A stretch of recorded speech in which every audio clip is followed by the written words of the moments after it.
More than 90% of Guineans have approved a constitutional referendum, potentially allowing the junta leader to run for president.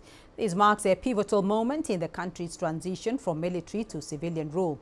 Turnout for the referendum was at 91.4% participation at over 80% of polling stations. According to Djenabou Toure, head of the Directorate General of Elections, 90% of voters supported the new constitution, while 9% opposed it. The referendum required a minimum turnout of 50% to be considered valid. The vote has faced criticism from opposition groups, however, who argue that it represents a consolidation of power by General Mamadi Doumbouya, the leader of the military junta that took control of Guinea in a 2021 coup. The counted vote is validated at 91.4%. Total voters exceeded 4.8 million. The votes collected by the yes across more than 19,000 polling stations was slightly over 4.3 million, or 90.6%. The no had more than 450,000, or 9.4%.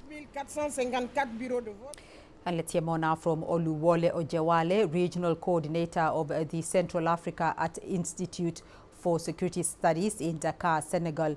Oluwole, thank you for joining us on the program. What do you make of the outcome of this constitutional referendum in Guinea? Thank you so much, Beatrice, for having me.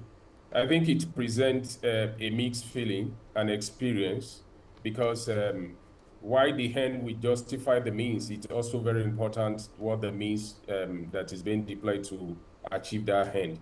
Democracy is the final destination for the Guineans, but the means through which the referendum was put together put a serious legitimacy crisis on the process.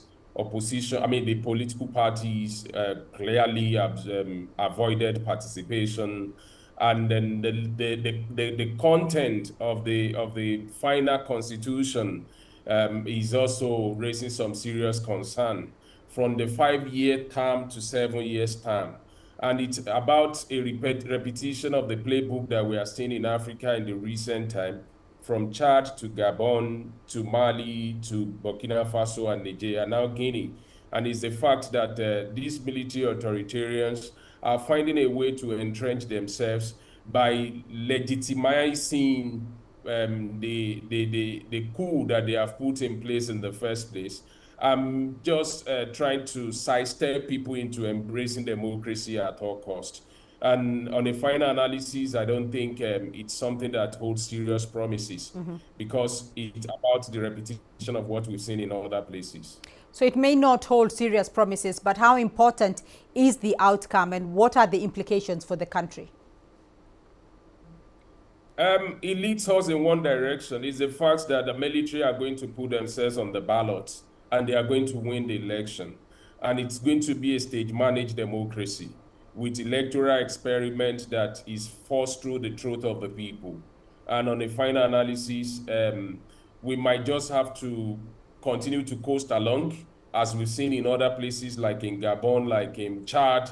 And it's a playbook that I think is very, very dangerous, in the sense that some people can just gather themselves because they have access to the barrel of the gun, seize the reign of power, and then perpetuate themselves in power. Because like what we're seeing in Guinea now, the guy has spent 4 years since 2021, and the constitutional referendum, the content of the constitution, the clause there allows him to, allows for the president to run, and to run for 2 terms. So we're going to have about someone spending about 18 years at a row. And we don't know what that also holds in the future. Maybe there's going to be some unnecessary amendment that allow them to perpetuate themselves in power. So it's a case of 2 steps forward and 1 step backward.